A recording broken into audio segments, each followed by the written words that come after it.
Have you ever just stood in a storm and listened to the wind blow? Don't. It's not safe. I'm a god. I can do things you mortals can't. Besides, it's not even as romantic as it seems. There I was, standing in the midst of a moist and mildewy ash storm, expecting some grand reverie or epiphany. But none came.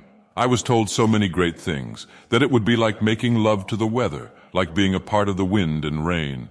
But in truth, I just felt silly. Silly that I let Odros talk me into such a fruitless affectation, silly and cold. I scolded Odros with the ire of a dozen ashland crones for having ever even talked me into it in the first place.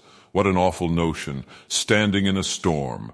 I would have very much rather been sitting by a nice warm lava pool playing an exciting game of Suran Holdem. Oh, such joy! The anticipation of laying out your final play, the bewilderment of your opponents reeling in surprise. It is a tourney of cunning like no other, a tilting of wit against nerve. I relish the drawing of the cards, the rolling of the dice, and the tossing of coins like no other Dunmer before me ever has, and I was good at it too. Oh, so good. So good, in fact, that many of the sleepers started to find all kinds of contrivances to avoid our bi-weekly games. Soon it just became me and the other ash vampires, and soon they just kind of started folding by the 6th round. The symbolism didn't escape me. I knew they were subtly implying that Suran Holdem somehow wasn't honoring the 6th house and the tribe unmourned, but just didn't have the guts to say it. It didn't matter, I'd always clean house anyways, but now everyone is always busy on Turdus when we used to play. Now Endus had a case of eczema and couldn't risk undue exposure to lava pools, and somehow Dagoth Ur lost his lucky cards. Excuses, pitiful excuses. And now everyone tells me to spend my precious free time standing out in bad weather like a total dullard. How was I ever going to get the good times back? None of my friends wanted to play my favorite game.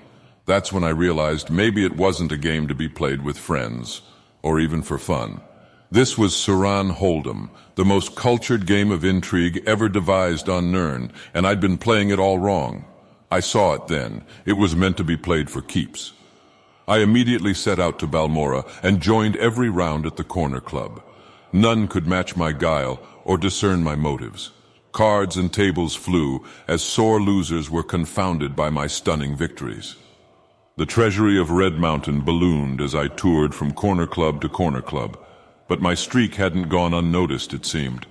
Sooner than later I was invited to a private ring, one of the most reclusive and prestigious not only in Vardenfell, but in the Empire. How could I resist?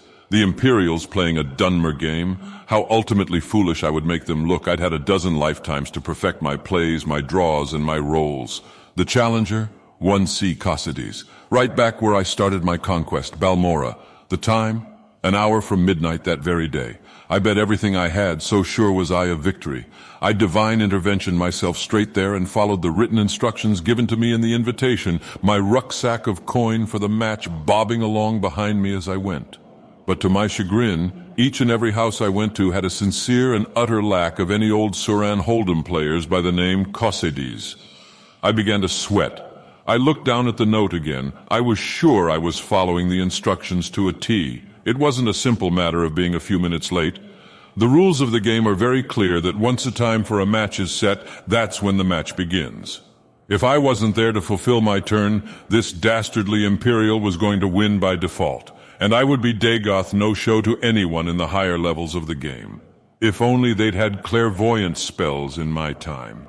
I raced around that city, knocking on every door I could. Each citizen seemed to know Cossides, but whenever they gave me more directions, I only became more confused. I sat idly down defeated, head in my hands. Had I finally been bested? Was this the old man's opening play? Was the real ruse of the game to play outside the table from the start?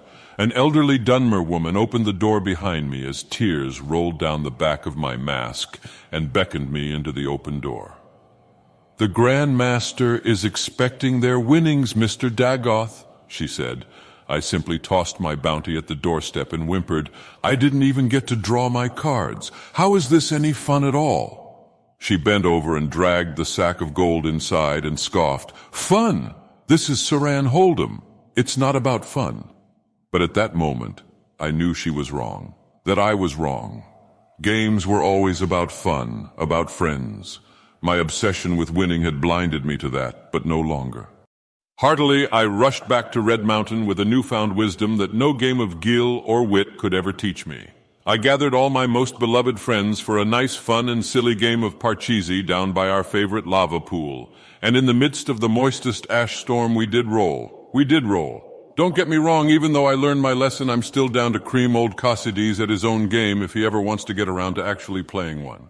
Mano a Dunmero, just you and me, Casides. I'll teach you how to put a real Knick's hand on the table, you old codgering oaf you. Casides nuts, am I right? Imperial bastard thinks he can pull a fast one on old Dagoth. He's got a...